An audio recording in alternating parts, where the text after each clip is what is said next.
really was a dream project for us. Really, it was how can we deliver that action-packed Call of Duty feel ride and return the game to the pillars that built the Black Ops franchise.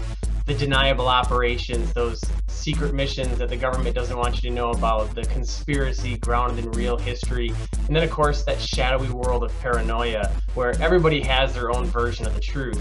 We wanted to make sure all of that came alive in this game, and we loved being able to take those elements, drop the player into the 1980s at the height of the Cold War. It really gave us everything we needed to create, a proper direct sequel to Black Ops 1, an immersive narrative with twists and turns, and we just can't wait for the players to kind of unravel this mystery themselves.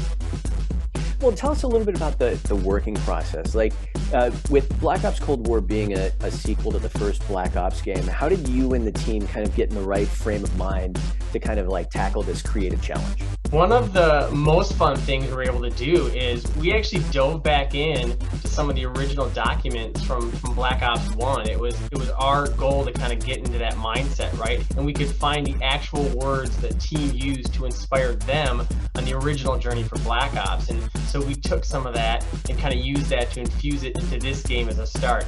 We were already huge fans of Black Ops, so we found ourselves making sure that we weren't diving too much into the old nostalgia. We wanted to do enough that it would pay off for fans like us, but also so new players weren't lost. We really wanted to make sure and bring them along slowly, and it was so much fun to start back with Black Ops 1 and then create this totally brand new narrative.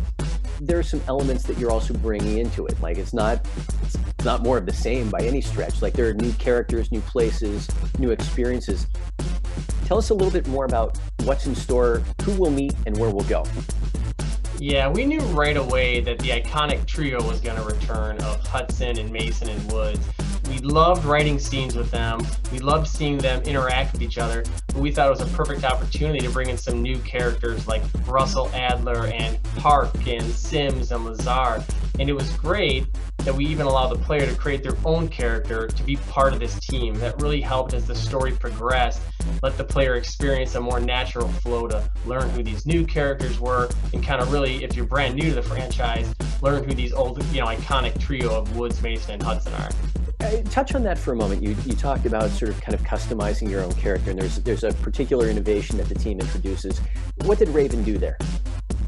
Yeah, it was really important for us to allow the player to really feel the part of this. We didn't want to make it so you were just playing a predetermined character. We wanted you to be able to really envision the Black Ops soldier that you wanted to be. So you can pick your skin tone and pick your gender and even pick some details of your background that give you some small in-game bonuses.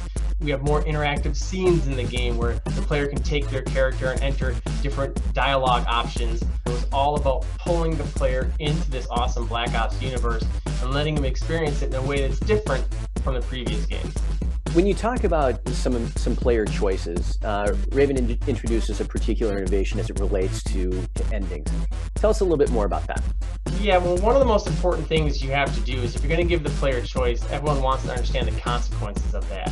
And sometimes you've got some choice that just affect the mission you're in, and others have some longer lasting effects. And so at the end of the game, the player's actually be able to kind of shape the narrative and see if what some of these different choices have done and how they've affected not only just the immediate characters, but outside globally what happens. So we really enjoy the idea of making these multiple endings and letting the player shape this end narrative.